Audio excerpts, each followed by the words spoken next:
know where the treats at. Is this the passing of the torch, right? Is this what this signifies? It comes down to that front office and what they feel is most important. The champ is here. We touched down from a higher plane. Why you landed here? We always look forward to that week because it was always intense. You know that we ain't coming back. We about to. The man, the myth, the legend, Dante Hall. My favorite player growing up was Dante Hall. I love you guys, Joe, but Dante was my guy. Get to dashing because you done on the war field.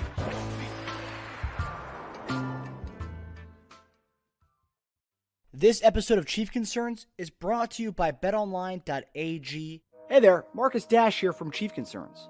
Just want to comment and say BetOnline is your #1 source for all your sports betting needs. Get the latest odds, lines, and matchup reports for football, baseball, boxing, golf, and much more. BetOnline continues to be the fastest and easiest way to place your wagers, including live betting and your favorite casino and card games available to play right from your phone. Head to the website or use your mobile device to sign up today and get in on the action. Remember to use promo code BELIEVE, BLEAV, for your 50% welcome bonus on your first deposit. Bet online, where the game starts. Hey, everybody. Welcome to another episode of Chief Concerns, your post-game show. Chiefs win 31-17 against the Los Angeles Chargers. Like a game of two halves. At first, I was like, geez, where'd our defense go? And then, I mean, right when everyone's like taking halftime to kind of debrief and dog the defense online, what happens in the second half? I mean, they pitch a shutout. I mean, honestly, I will say as far as game plan wise, the Blake Bell fumble, but like as far as making adjustments and stuff, Spags did a great job, defensive second half adjustments. I mean, we're going to get into Charles Omenihu, Charles in charge, and everything we did on defense. But overall, man, great game. Offense looked like the old school offense that we know and love. Putting up Mahomes almost on pace for like 700 yards in the first half. It did happen, but nonetheless, yeah. What was your thoughts on just the game flow? We're going to get into the certain topics. What was your thoughts on the game flow? Just in general, it seemed like an old school game where we scored a lot early in the game. And the offense goes cold, and the other team comes roaring back and takes the game. And yeah, one of those two things happened. Our offense did go cold a little bit for a little while in the third. We had some rough patches there where I was like, oh no, is this one of those games again where we just play one half of football? But the Chiefs defense didn't do that other part of it. Every time in the third quarter, we kind of looked like we weren't going to get off the ground on the offensive side.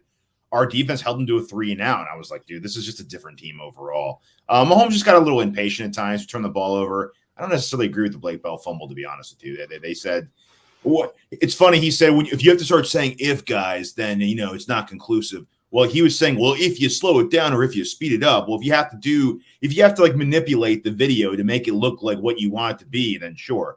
But overall, I mean, we put the nail in the coffin in the fourth, but our defense in the second half, as long as one side of the ball is dominant on one of the halves, we should be okay most, if not all, weeks. Yeah, definitely a tale of two halves, though. I mean, for a little bit there, it looked like it was going to be a Big 12 Texas Tech Mahomes kind of game, the way it was going, like 4 touchdowns in like 7 minutes or whatever that they said, whatever that stat was. But great game overall. Offense first half, second half defense just kind of cleaned it up and did their thing. But I want to tackle the defense, kind of just the tale of two halves being the kind of the ultimate theme here for this game.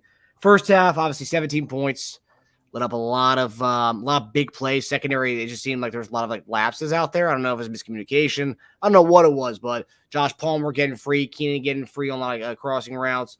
Just a lot of stuff going on in the secondary. Second half, obviously.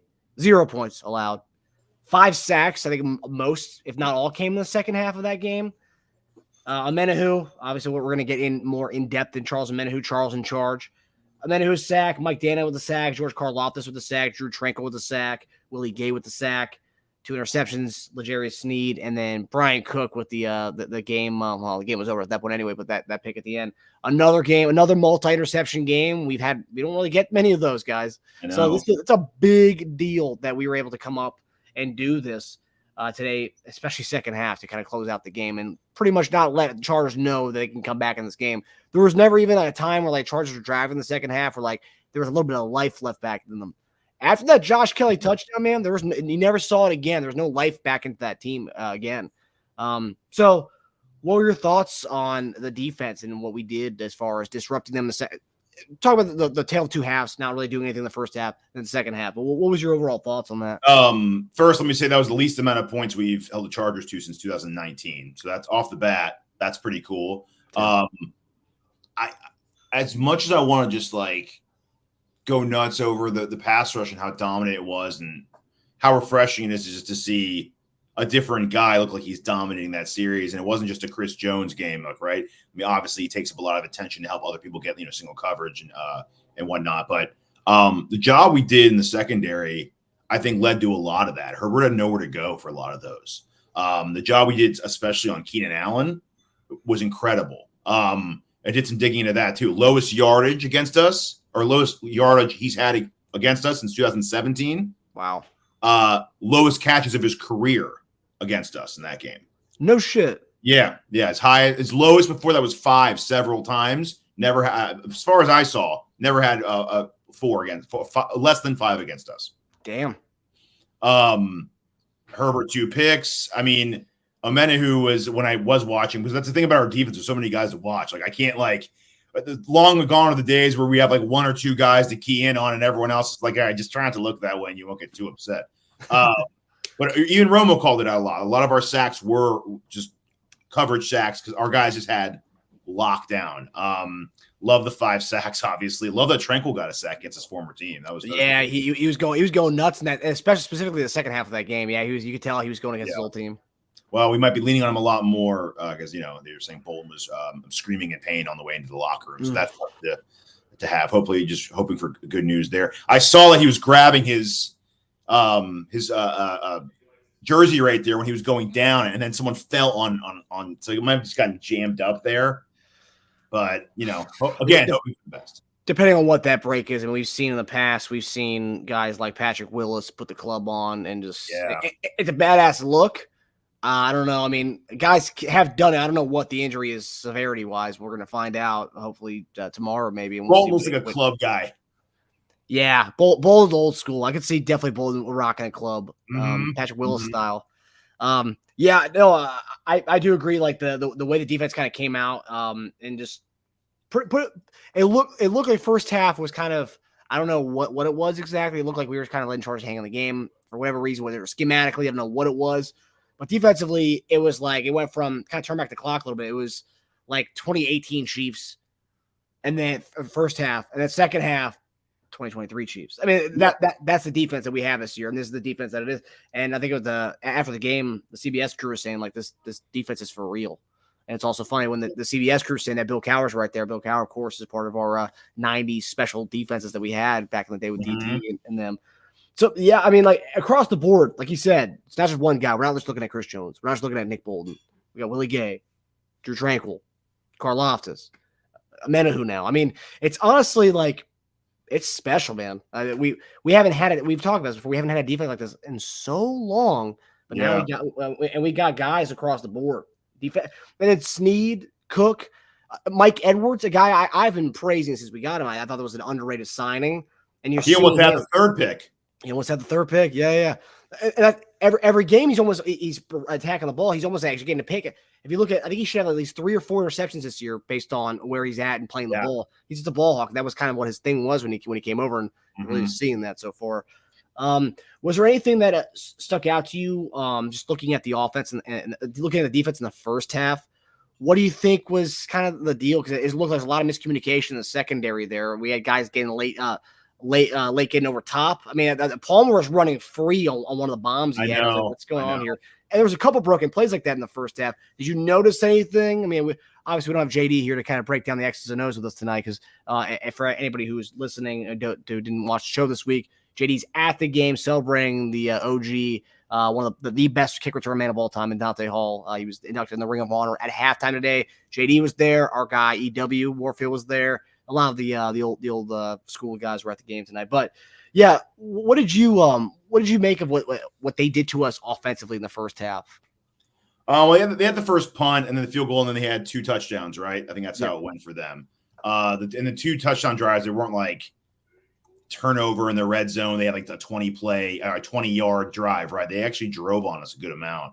I'm not JD. What I think is, I think we were putting a lot of emphasis on stopping Keenan Allen, which I think the key is the Chargers, Keenan Allen and Eckler. Eckler was a little gimpy in that game, but it looked like we just kind of left Palmer open there while we were trying to take Eckler and Keenan Allen completely out of the game, which we did. Eckler had I haven't been fantasy. He had his worst fantasy game of the season. Okay, that won. And so did Keenan Allen. So, like if I'm going to go into a game, if I'm going to say Palmer's got to beat us for us to lose the game, then so be it. What I don't want is 200 plus yards from 200 total yards from Eckler, and I don't want one of those 12 catch 140 yard games from Keenan Allen. So if that was their game plan, I think they could have done a little better job, and they fixed it up, right? So I mean, Palmer went wild in the first half, second half not so much. So yeah, and I'll say this: that offense, which is a pretty explosive offense, they just didn't look good. I mean, obviously we shut them down the second half of the game, but like they just didn't look good. Herbert looked rattled. I know he's dealing with the left, the middle finger on his left hand, a fractured finger, but like I mean. All guys are dealing with aches and pains. And it's not his throwing hand, so it doesn't affect his throwing motion at all. But like, yeah, I mean, we just clamped him up. But let's talk about one specific. They scored 17 last week too. That's 2 weeks in a row for them at 17. Yeah, something's got to give there. I mean, if they continue to lose like this, we might see everyone's been talking about Brandon Staley getting fired. We might see Brandon Staley get fired sooner rather than later. If they continue to lose, especially like this, going scoreless in the second half of games. And being a defensive coach and not being able to stop offenses, making Dak have his best game of the season, the Chiefs' best game offensively this season. Although they did a good job in the second half. They did. They adjusted pretty well, actually. We broke it open, but I think it was their offense's turn to kind of make up for, all the stuff that happened. I think they should have came back and done a little more in that third quarter when their defense actually did their job. But. Yeah, no, I agree. So we're gonna go into Charles Omenihu, the guy who everyone's been saying for this is week 1 of the season. Just wait till Charles comes back, and this is before we thought we were gonna have the top 5 defense that we do have, but it was wait till Charles gets back, wait till Charles gets back, wait till Charles gets back. First game, this guy right off the bat talking about looking at the defense. There's guys that stand out when you watch games. And just looking at it right away, you're like, who's number 90? You kind of right away are like, who's that guy? That guy is a difference maker. Not knowing anything. Let's say you're just an alien dropped in and watched the Chiefs game for the first time. Right away, you're going to be like, who's number 90? That guy is something special. And his stats tonight, and I don't know what his snap count was. I know they were kind of going to give him a little rotation tonight. And obviously, most of these the D-line guys, there's rotation involved. But his numbers, 1 sack, 1 pass deflection, which led to the Legarius Sneed interception. Yep. 2 QB hits. He was involved. I mean, I don't know what his pressure number was tonight. So it was very high. I mean, he was getting back there pretty good. But Charles in charge, man. I've been saying it all week. Charles in charge against the Chargers, and he did his thing tonight. I mean, I want to hear from everybody in the chat and comments. What was everyone's initial impressions of the debut of Charles Omenihu? And of course, you guys watching, let's smash the like button, subscribe to Chief Concerns if you're new to the Chief Concerns channel. But Teja, was Charles Omenihu everything you thought we were going to get with a guy that came from San Francisco? The edge factor, because that's also another thing too. A lot of people were like, okay, is Omenihu going to be this guy? Is he going to bring over what he brought from San Francisco, or is that just kind of a scheme they have over there? Because it seems like any edge rusher they had put out in San Francisco dominates, and then coming over here and doing what he did today, like just on a limited snap count after the first game after 6 weeks. I mean, this kid's the real deal, and him paired with Chris Jones playing inside, outside. It's honestly, it's special. It really is. And we can, I think we can thank the suspension for the contract we got him for. But you know what? It was totally worth the wait. And I said to myself a couple of times during the game, so glad we have him for 2 years? That's right, the 2-year deal? 2-year deal, yeah. Okay, well worth the money we gave him. Suspension even, don't care. We held it down while he was gone. It's funny we're saying we held it down while Omenihu was gone. But it's incredible because we have so many guys now that can take up different positions on the D line. on different downs. Like Omenihu can play inside, outside. The amount of attacks and blitzes now that Spags can have with Omenihu, Jones, pressure's completely off FAU now to perform. Like, you know what, man? Just like come in really fresh. If there's an injury, you come in fresh on certain pass downs if we need you. But like, you know, pressure's completely off him. Omenihu can rush from the D tackle. He can rush from the end. Jones can also do the same. It's incredible. I mean, we have so many guys that can get there. And I was going to say this earlier when we were talking about the defense, and it's come to a point where, like, when you have a really high-paid guy like Chris Jones, who's like we said, this Mahomes for the defense, right? A lot of times it's that really high-paid guy and a lot of guys around him. And you have to really hope you hit on those other guys. Like, and then it becomes, oh man, we have to the highest percentage we can have of hitting on guys with Chris Jones. That's how good we do on defense. We've hit on most of the guys, acquisitions, draft picks. That's why it's like it's all coming at once, like how dominant this defense actually is. Not that I'm like waiting for it to kind of pull back a bit, but I keep going into every game against a decent offense or the Chargers are a good offense and being like, all right, I'm not going to fault them if they give up like 24, 30 points. Like they've been dominant every game this year. You're going to have a letdown game. I thought this would be kind of a letdown game as far as how much they'd give up. I thought the Chargers would have more than that. And they keep coming every week and they keep getting better and better and better. We were missing Charles already. To have him back and doing this now, it's just like, man, like I can't even think of that many defensive players that we haven't hit on in the last couple of years as far as acquisition, signings, and draft picks. You could make the argument of Frank Clark. His numbers really never matched the contract that he got in the regular season. That's more than 3 years, though. That was like 5 years ago at this point, right? Yeah. A while ago. But and I'm not knocking him because postseason he came to play. Yeah. Regular season, I think his postseason numbers actually overall were better than his regular season numbers, which is. I'll say his money went to clutch play. How about that? Not consistent regular season stats. You're not going to look back and be like, dude, Frank Clark killed it for Kansas City. You have to be a Kansas City fan or like a huge NFL fan to know what Frank Clark did for us. Yeah, right. Exactly. Casuals aren't going to know. Casuals are going to look at his Pro Football Reference and see his sacks and think he sucked. That's it. Yeah. Which is fine. Like, but he did. But in the last like 2-3 years, I mean, they've all been big hits, man. I can't think of a bust pickup or we've had even for low money. Like Edwards wasn't signed for a lot. Tranquil wasn't signed for a lot. Yeah. Oh yeah. No, none of the guys we signed defensively were big money. Besides Omenihu, I think was a bargain. To be quite honest with you. Oh, great. That's not big money at all. Like we don't have any guys. I'm yelling even during good years. By the way, I've had guys. I'm not going to name names. You could. I didn't have guys on this team. And I'm like, get him off the field. What's he doing out there? Like even good years, we were saying that about certain people. Yeah. I'm never saying that about anyone out there. Like Chanel tears it up when I see him out there. He makes a play almost every game. I wouldn't say he's a hard liability. Chanel, no. I'm trying to think of guys that I have. I thought you were giving a face with Chanel. But just in general, I just don't have guys that I'm like I complete liabilities. They hit. They all hit. Yeah. I mean, the only ones that come to mind were Sorensen and Ben Neiman. Those are the only two guys. But we're going back a few years with that. But yeah, it's not as much as it is what it used to be. No. And we're talking about the versatility. That's the one thing that I love about this because there were some people online really pissed off that we cut Keandre Coburn. Denver picked him up. I don't like that either, but I don't like it either. But like Omenihu and Jones, King Felix, Dana, all these guys can play DT and DN. So it's obviously something that they and I don't know if we're like giving up on the having that plugger. I know we have Noddy there, but like. Are we kind of doing away with the whole plugger? As long as you have one on your team, you can just rotate everybody else. Everyone else is more of a pass rushing specialist that you could put inside and outside. Seems like Spags has got a little type for this, and this is the closest thing he's had to his New York Giants days. And and honestly, I hope he brings back that NASCAR defense. I don't know if anybody's in the chat right now played Madden back in the day. Because when you play with the Chiefs, that's at least what I did. I would change up my defensive playbook. I'd always put in the Giants playbook, and I would run the NASCAR defense with our team at that time. Obviously, we didn't have that plethora of pass rushes. We just had Justin Houston and Tamba. But I gotta say overall, like it's Omenihu is all that and more. So I mean, it's one game sample size, but this guy missed 6 weeks. I was expecting, and JD said it on the show this week. He said he's gonna get one sack. Watch, he's gonna get one sack. and he did, and he almost got 2 more. But like overall, this is not what you saw today. And I know he wasn't injured or anything; it's just a suspension. But you see guys when they come back from a suspension, even though I mean they just don't look like ready. I mean, it's one thing to be in shape and be in game shape midway through the season.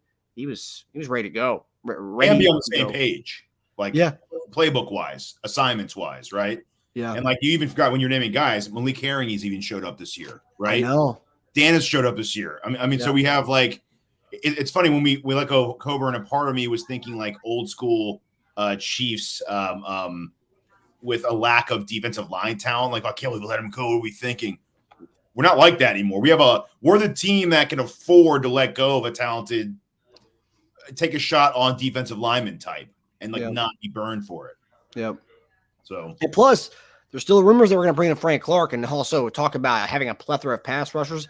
If we do get Frank Clark, I mean that's just another guy to have to rotate in there. I mean, he won't be getting the most amount of reps, but to spell Omenihu, and they say he might even go to practice squad, but like just to spell Omenihu, to spell Chris Jones when he plays at the edge spot, to spell Karlaftis, just even having the veteran presence there, especially when we get to the playoffs, to have that kind of person. It's fun, man. I haven't had this much fun watching defense in a really long time. Like, yeah, we go 3 now, like, damn, 3 now, but like, all right, let's see what the defense can do. What can they get for us? Put us in a good field position or whatnot. So let's get to the offense. Talking about tale of 2 halves. First half, awesome, specifically second quarter. MVS got a touchdown. JD called it this week on the show on the betting episode on Cash and Props. He called it. So JD, kudos to you, buddy. And the Omenihu call. So Dunstradamus strikes again, guys. Keep in mind, think of what JD has to call on our betting shows, guys, because you place a bet on that pretty good. I think the MVS anytime touchdown paid out pretty well today. Yeah. But is the offense back? Because I mean, you look at the Mahomes on pace for 700 yards in the first half of that game. Kelsey had 100 yards in the first half of that game. Second game in a row. I think it's the first time it's happened since 2000. I think I read online. Is the offense back, or is that San Diego defense or the LA Charger defense just like bad? I mean, and it is. I mean, they've been getting up a lot of yards. This is the reason why you even said go Chiefs or go Mahomes over 2.5 passing touchdowns this week. And I had him over 250 yards passing, which both hit pretty easily. Yeah. But like, what is the offense back? Because there are some things that I saw that were flaws to the offense today, was not being able to get the run game going, which not even to get 50 yards rushing from Pacheco. I think it was one of Pacheco's worst games, yards per carry wise, when he gets over like 12 carries or something like that. He never even, that's the thing too. It was a lot of weird movement in that game. I thought for a second there that Pacheco was hurt because we were seeing an awful lot of CEH, and I don't know where that came from because Pacheco wasn't getting the ball that much. I was like, he's not spelling Pacheco. So like, great game all around. First half defense was kind of crummy. Second half defense was great. Our offense, first half, awesome, A++. Second half offense was meh. What did you see offensively today? Do you think the offense is back, or are we saying check, offense is back, no need to worry about it anymore? So going back to the betting show we were talking about, I thought it was going to be a high-scoring game just because I thought we would clean up our red zone problems. And I didn't really think we had a lot of overall offensive problems. I think it was very specific to the red zone. I mean, look, going to the game, we were a third overall in yards per game, but our red zone had been sputtering a few times the last couple games. Not as good as what we're used to. Today, 3 or 4. Like, it's an improvement. I think that's a huge part of it. I noticed no cute plays.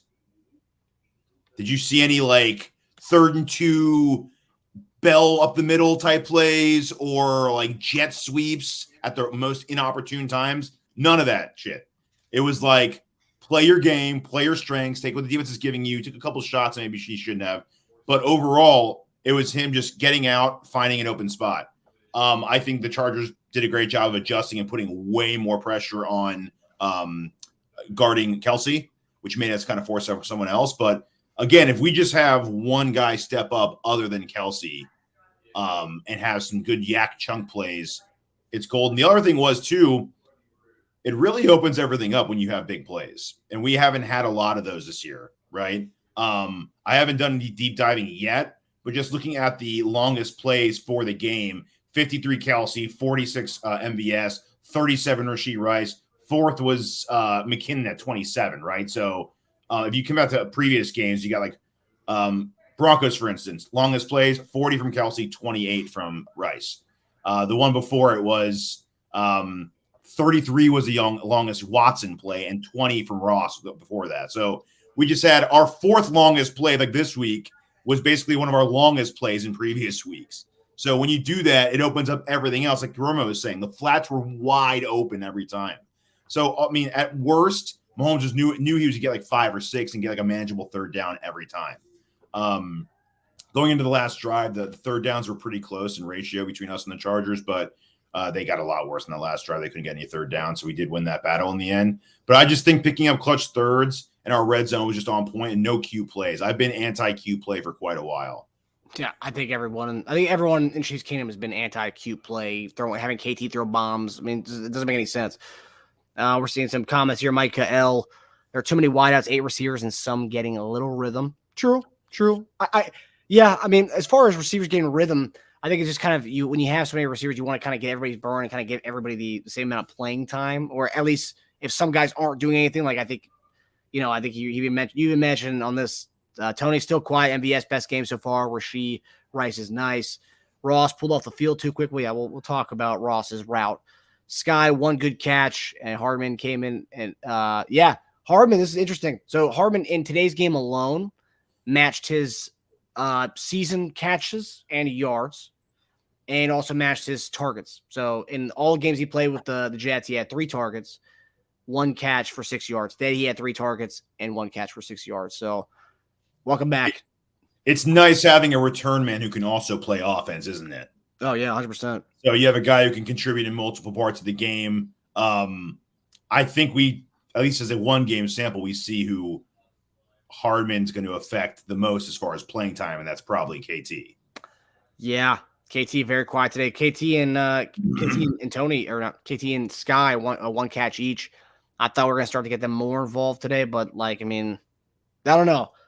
I think the offense shows that it never went away. I just think that second half is more what we've been seeing this season. Quite honestly, the second half of the game was what we've been seeing more so this season. But first half, we stepped on the gas in that second quarter and didn't look back. Second half, take away that Blake Bell fumble, we would probably score there again though. So we were on the way to scoring on that drive. But yeah, Hardman being back, the juice that he provided on the special teams, fantastic. But offensively, I'm still scared about the KT and Sky reps. I don't know what it is. I don't know why they're not being targeted. I don't know why they're not getting catches. They're not dropping anything, so that's not an issue right now. Rashee Rice it honestly looks like he has Pat's full-on trust, and obviously everyone knows he's the reason why. Mahomes is the reason why we drafted him. He tried out Quentin Johnson. He didn't. For whatever reason, he wasn't that big of a fan. He tried out Zay Flowers, and then he had Rashee Rice come to Texas and work out with him, and he chose him for a reason, and we're seeing why. They have some connection there. Rashee Rice catching the screens and just going right up the field, bolting up field. There's he's losing that rookie hesitation, and then Romo kind of commented on it when we commented on it last week. Though he's losing that the whole rookie hesitation. He's catching the ball and going, not thinking, just doing.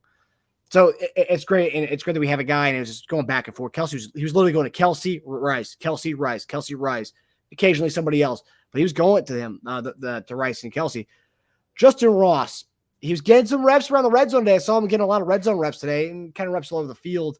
Again, I think it wasn't a lot by any means, but that fade, they tried to throw the fade to him in the back of the end zone. I don't know what he slowed up. And then bumped into the cornerback and kind of pushed off. Did you agree with that call? I thought it was a shitty call. My question is, and of course I'm a biased Chief fan, can a ball be uncatchable for an offensive pass interference? If a ball's 10 yards over a guy's head, do I still get flagged if I try pushing you for the ball? I've never heard of that before. I've never seen uncatchable for an offensive, but that ball was so high, he wasn't coming down with that ball, dude. He wasn't getting that ball. He's good at high pointing. He's not that good at high pointing. Okay. So I don't, he got contact on him, but they were up against each other. I don't think that should have been called, but again, we're biased Chief fans. I thought it was a bad call. I do like the look though. I thought it was a bad pass interference, whatever they wanted to call it. And he was shocked about it. He thought he got a DPI on that play. I know. And then he was upset they didn't give it to him, but I like that they called that. It shows. I know there's some people out there, and there's one fan of ours. I think it's Sapphire Modron. Keeps saying that we need to let Justin Ross go and let him go play somewhere else. It's not going to happen. I don't know why that continues to be harped on. I don't understand. But he didn't get a catch today. He got that target though. So and that's a target that nobody else on the team is getting that play call for them. Like, think about it. When was the last time we had a fade route like that call for someone in the right in the Mahomes there? And I also on that play, I noticed on that play, that's the biggest receiving group that I've seen that Mahomes has had going back to college or the NFL. It was literally Rice, MVS, and Ross on that play together. It's like, dude, these guys are like freaking 6'3" plus. All these guys are huge. And then add Kelsey there too. And then add Kelsey too. It's like the biggest collection of receivers Mahomes has had. So I thought that kind of stood out to me when it was just those three guys in the field. Because usually you got KT or Tony or Sky sprinkled in on there, like small guys, big guys. But yeah, having that big group, and it might be our like red zone package. And that was where the play where they threw up the ball to Ross. So I mean, I like they did that. Hopefully they continue to do that because like throwing him in there, getting a pass interference. And I like that I saw him later on in the game. He didn't get the ball targeted to him or not, but like I'm glad they kept him in the game and still kept giving him reps and snaps tonight, even though that didn't work out the way it worked out. But you need to actually draw plays for him. Would you say that's promising that we're getting jump ball plays for Justin Ross? Absolutely. And he didn't even need, and it's funny because when he had his hands on the cornerback, he should have just gone up for the ball. Like it wasn't even necessary. Like you had to, that was just you had to out jump him. That's all you had to do. And that guy was not going to. He kind of slowed up on that route altogether. I mean, he slowed, but instead of just going up for it, he kind of like tried to get in position. I guess he maybe thought it was going to be more of like a back shoulder, just like catch here, but no, dude, it's a jump ball. Just go up and get it. Which again, I think it was going to be over his head anyway. So I don't think that was even catchable. Yeah, I think it's great. I think what we talked about Chris Jones with having the main guy and then a bunch of other guys around him is kind of what we do on offense with Kelsey and Mahomes. You have that connection, and then everyone else needs to use that and then get separation. Like let Kelsey develop such a rapport in game with Mahomes that he gets doubled from the second half on. And then after that, all right, guys, you're all like first and second round players. Beat your man one-on-one for at least for a couple plays. And at least if two guys have good games, not even great games, we'll have great offensive games. If Kelsey just does his job and then the other guys just open it up. So love Rice so much. And we just need Ross to develop more in the red zone. I don't think he even needs to be that. I don't think it's give him 6 targets a game or cut him and let him go be somewhere else. I think you can use him where you need him. That's his agent talking, by the way. Just use him where you need him and then slowly develop him. And there's no rush here.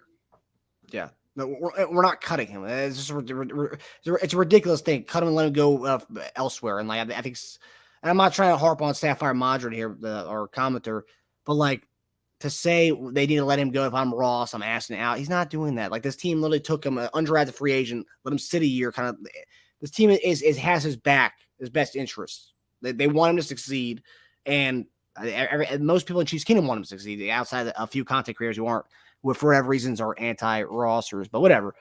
Sticking with we're not the Cardinals. We're not like here to develop guys. You're developing on the fly of a championship run every year.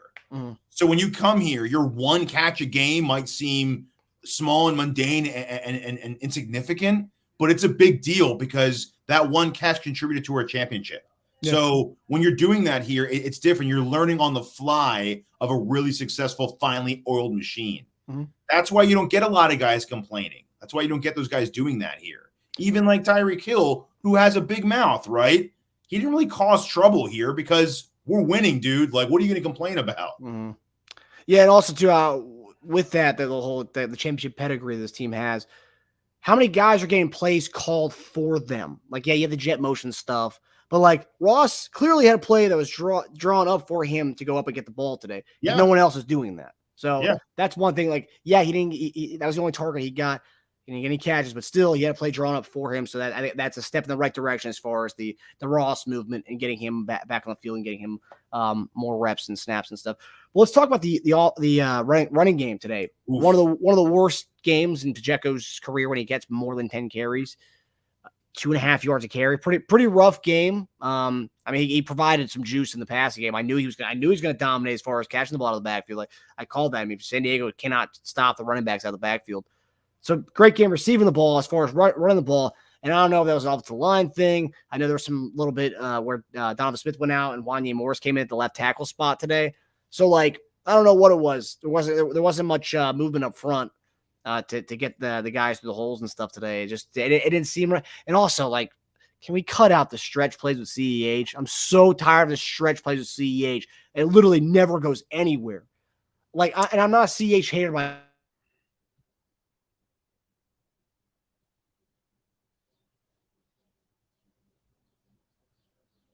Uh-oh. I think Marcus cut out here.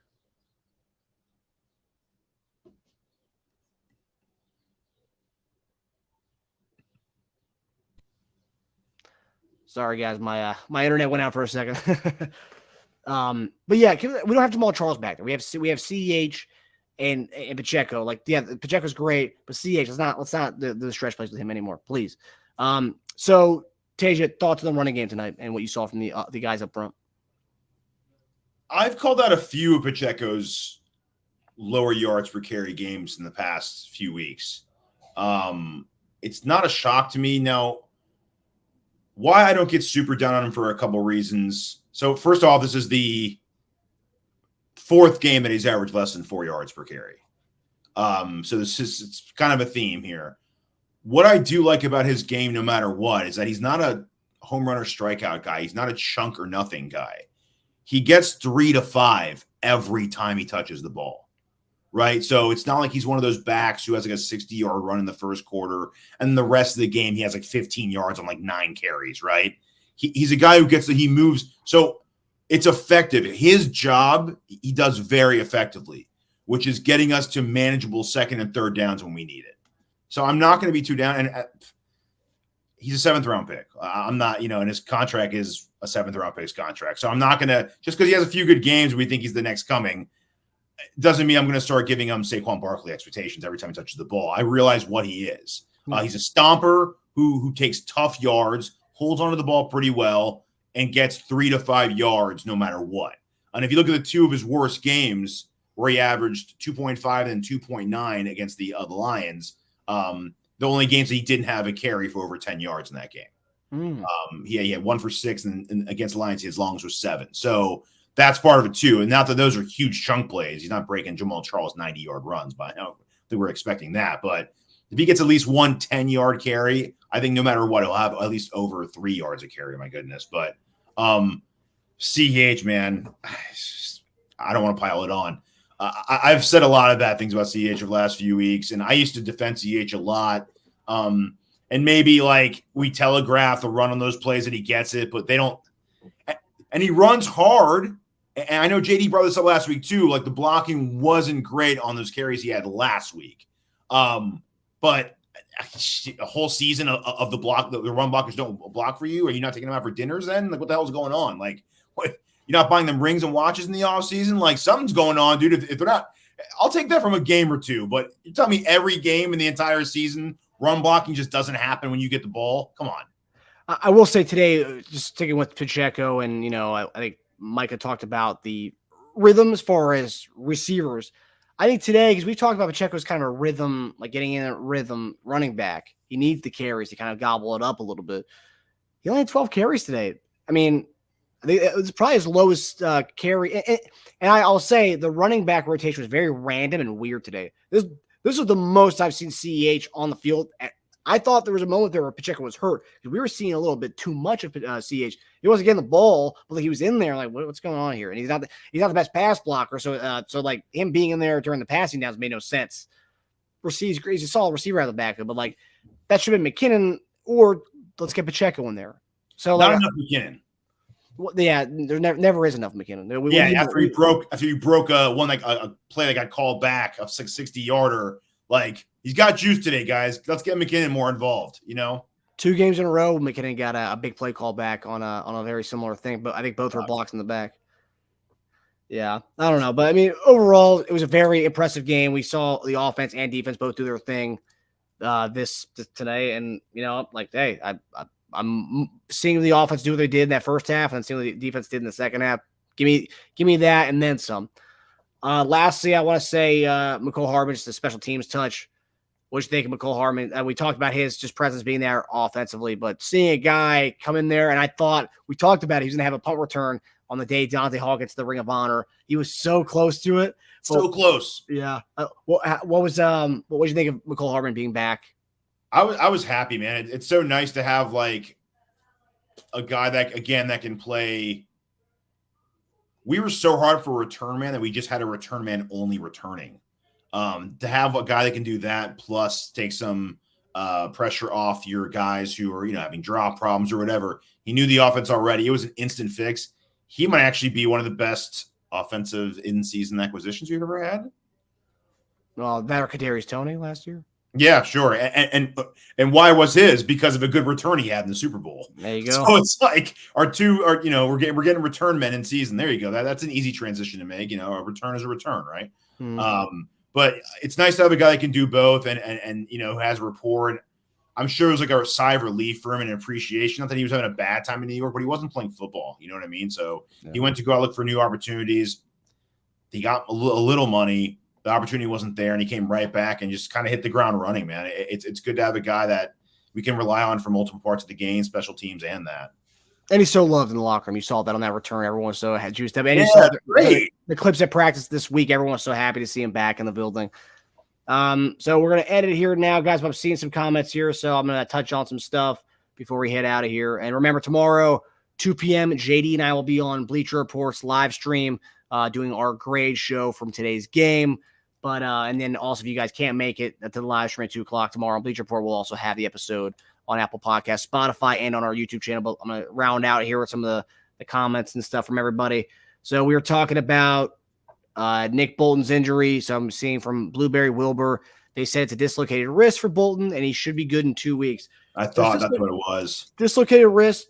I mean, could they club that up anyway? And he could play this week. I don't know. I've never had dislocated wrist before. I want club. I don't give a shit. I want him playing next week or 2 weeks, but I want him wearing a club because that's just badass. I don't know if anybody else wants to see our guy in a club because I want that. What about you? Are you a club guy or no? I'm definitely a club guy. I don't want him to just wear it, just to wear it. But and he rips it off in game and throws it away for effect. You telling me you want some juice in your defense, like an Ultimate Warrior moment in the ring. That's true. Gets everyone so juiced up. Could you imagine that he's just and biting it off maybe and throwing it like George the Animal Steel with a turnbuckle? He's got George the Animal Karlaftis right next to him. That's true. J. Harry Babcock says, sounds like Christian Okoye when we were talking about Pacheco. Yeah, he's talking about the stomp. Mm-hmm. We got ARG and KC. This was an interesting game. First half, offense and defense at half for sure. Yeah, we mentioned that throughout the episode. I don't know if ARG if you came in the middle of the episode, but yeah, the whole thing was fantastic. Just top to bottom, I would love for the one game to have everyone going firing all cylinders, first half and second half. But hey, at least you got the best of the first half from the offense, and the best of the best from the defense in the second half. So yeah, I love that comment there. Lego, my ego. Let's fucking go, Chiefs Kingdom. Want a 6-pack on ice and $40. Ooh, all right. Winner chicken dinner. There you go, baby.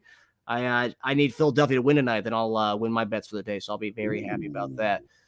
Did Omenihu play to our expectations? Yeah, I think so. And everyone online couldn't say enough about the guy. He's fantastic. He's everything that we thought we were going to get from San Francisco and more. And this is just one game, so. We got 2 years with this guy.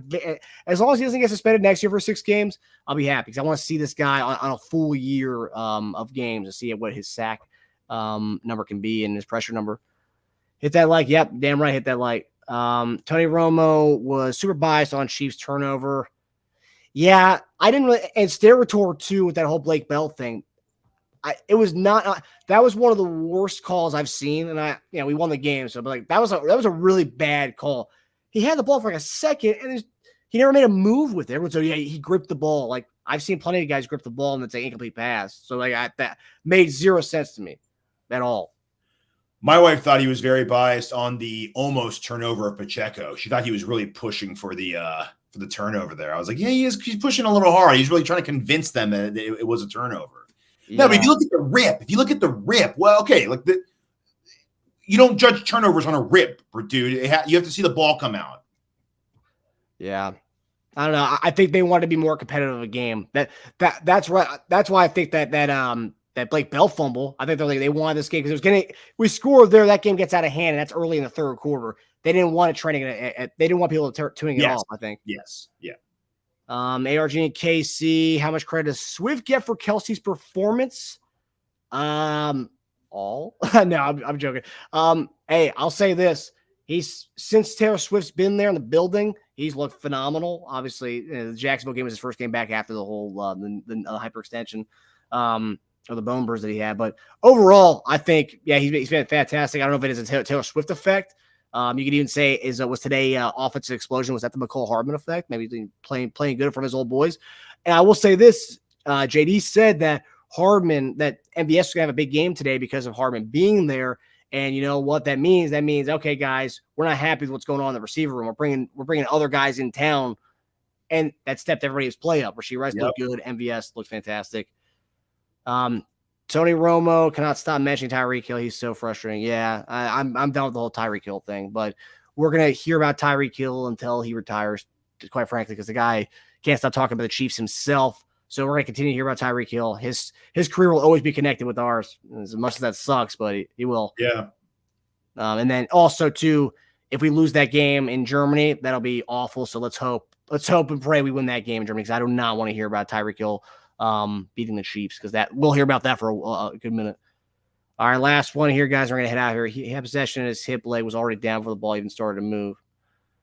Yeah, no, 100%. Maybe it was moving. We just couldn't see it. So, okay, like that's it. You can't assume because it was a very nice rip, right? It's got to be moving visually. Yeah. I mean, it is what it is. Sometimes I get these, the sport commentator guys, they want people to stick around a little bit. So they're like trying to push for that to be a fumble. So the team's not getting blown out. So like people will stay and watch, and the game means more. Also, CBS, you need to fix that whole thing. I did not want to watch that Browns and Colts game. Oh my God. Like, talk about like two worthless teams. I don't want to watch that. Dude, that game was ridiculous. First off, high scoring game. That was crazy in itself, but I didn't want to watch that game. Nobody wanted to watch that game. And Browns had no business winning that game either. I was hoping the Colts were going to pull that one off, but whatever. They covered the spread, at least.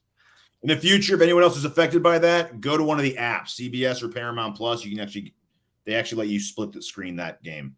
Okay, well, there you go. Paramount Plus. If you have the app, you can watch the game. Or, I don't even know with the stream, like the illegal streams online, if they have that as well. But I had the game on locally, so I was just waiting for that to come back on. Yeah, it was just a FYI for anyone that was affected by it also. Yeah. All right, guys. Well, again, tomorrow 2:00, you can find me and Jason on Bleacher Report. Again, episode will also be on Apple Podcasts, Spotify, and on our YouTube channel if you cannot make the Bleacher Report 2 p.m. session. But yeah, guys, thanks for tuning in. We love the engagement as always. Love everybody in here, and we'll see you guys next time. See you guys. Hi, everybody. Thanks for watching. Subscribe here to get the latest from the show. Also, be sure to check out the best clips from Chief Concerns. And if you prefer to listen to the show, subscribe and follow us on Apple Podcasts, Spotify, and anywhere else you get your podcasts.